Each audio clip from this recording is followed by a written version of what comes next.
Oklahoma's oil boom brought new wealth to the state along with some unintended consequences. One is a number of serious, even deadly crashes involving trucks hauling oil field wastewater and equipment. After digging through safety records, we discovered faulty brakes and trucks thousands of pounds overweight are leaving Oklahomans at risk. News on 6 and our partner The Frontier spent weeks investigating and listening to communications between company dispatchers and drivers. With the bright lights not working and the dash lights not working and the driver's seat broke and the steering wheel won't move and the fountain that comes out of the back of this trailer, it's really not that bad of a truck. News on 6 reporter Allison Harris and The Frontier's editor-in-chief Ziva Brandsetter have been working on this story for weeks now. They join us now. Welcome. Thank you. Thank you, Dave.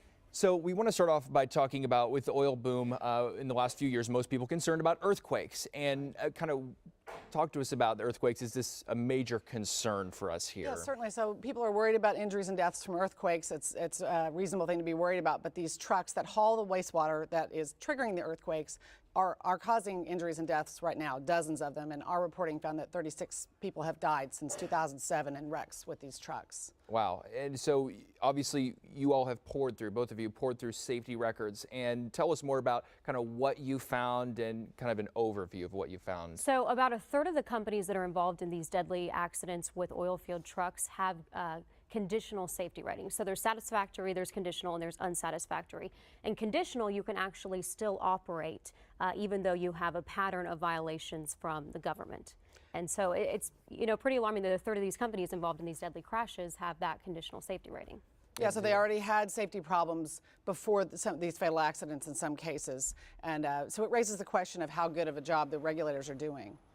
And you zero in on one company in this report. Can you tell us a little bit about them? I mean, we just heard that recording, I guess, was that with that company? Yes, correct. So we did focus on a company, and you'll learn more about that tonight, that had a wide range of safety problems. The regulators had cited them for a pattern of, brakes that didn't work and all kinds of other mechanical problems that weren't attended to, weren't fixed. And so, we really dug into that as an example of the larger problem. And they're being sued, right? Yes, yeah, they're being sued right now. It's a pending lawsuit, and they have a pre-trial conference in June. And it involves Kyle Randall, who we talked to tonight, one of the victims from one of these truck crashes. Yeah, the trucker in that case ran a stop sign, and the brakes were not working, basically. And Kyle was, his life will never be the same.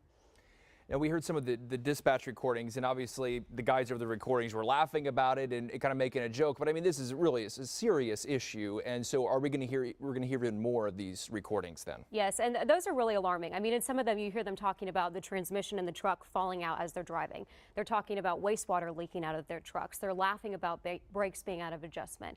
And so I think that really brings to light and brings to life, some of the problems that are facing the Oklahoma trucking industry. Yeah, one thing I would add on behalf of the industry is it's not everyone. It's about 1 in 10 or 7%, but it's those trucks that we're concerned about, that drivers are concerned about, and you don't know which ones they are.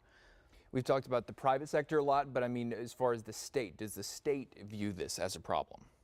What we've found is it's a question that we're looking into more still, that they don't really regulate these trucks in the same way that they do the trucks that you see driving down the highway, because they operate on back roads. They may go around way stations, and so I don't think the state realizes the safety issues that are present.